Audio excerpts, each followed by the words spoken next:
One, one workout nearly broke me. And it was while I was serving at Special Operations Command South.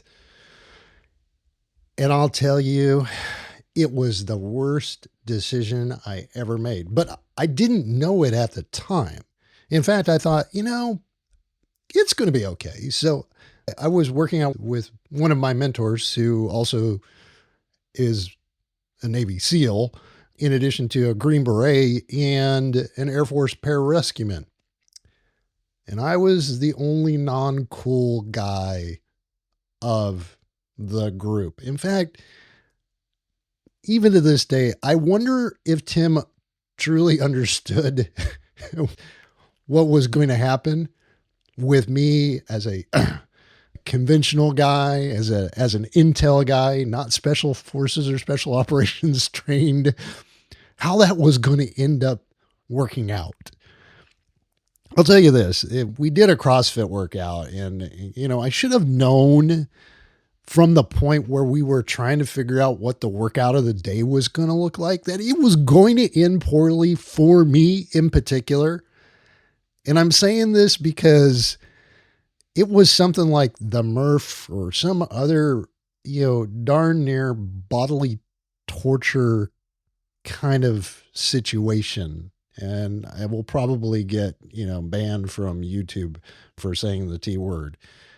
It was just fundamentally the most challenging workout that I have ever put myself through willingly, because I thought, because I had been working out and I've been doing it routinely because I've been supporting the command for well over a year full time, that I would be able to at least nominally hang out with these guys for the 45 minutes to nearly an hour that we did our thing.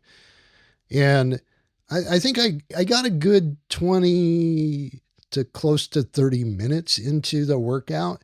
And it was really on the outside track portion of the workout, the last loop that I was physically able to do, where my body just completely shut down.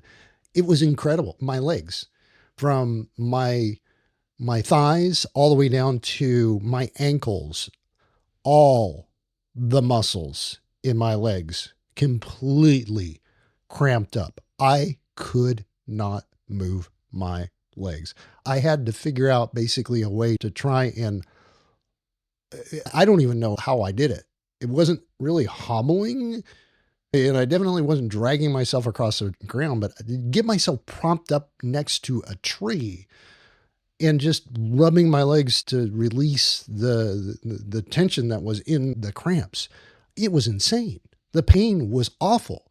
I wanted to cry, and I couldn't cry because, working out was special operations guys, and I didn't want to seem like, less than.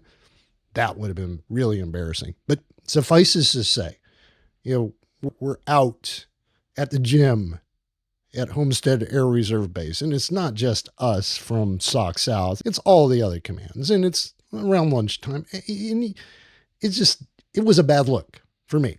A really bad look for me. Suffices to say, though, I learned my lesson that day.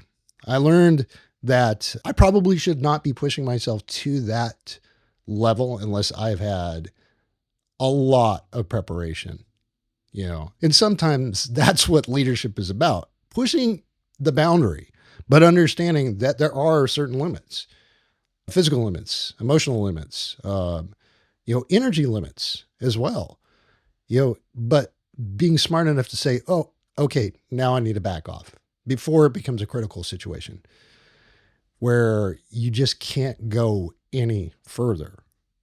And I've pushed the boundary enough times to know that it's like, okay, I'm done. I'm backing away. I'm not going to be in this conversation anymore, especially with energy management and talking to people, after a long day of work. And, it's this self-awareness that leaders hopefully develop over time. I've gotten better at it over time. And what really, I think, was getting back to the whole experience, what the crowning confirmation was coming out of all of that. And this was several weeks, if not a couple of months later. Tim took me aside and he gave me a huge, wonderful compliment. Now, mind you, this is a SEAL talking to a submarine sailor. So we're both, we've got this whole mental image of ourselves. He is clearly like head and shoulders, like more accomplished than I am. But Tim said to me, he said, I really admire your spirit. You're just the type of person who we would want on the teams. And the only downside is that your body just could not physically handle the punishment. And I saw that. But I want you to know you're the type of person who would make it on the teams. And you can tell, even to this day, that has really stuck with me.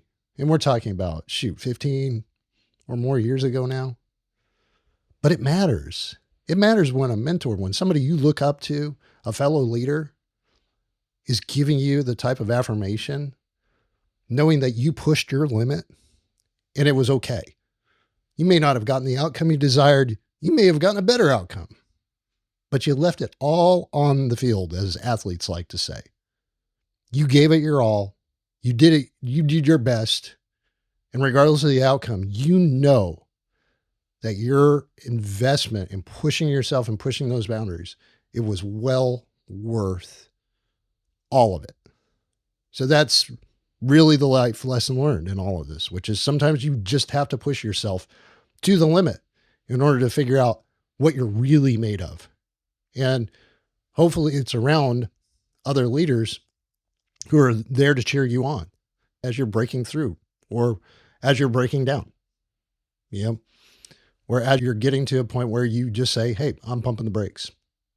So life lesson learned, push the boundaries, push the limits for yourself, for others, and be the leader that you were created to be.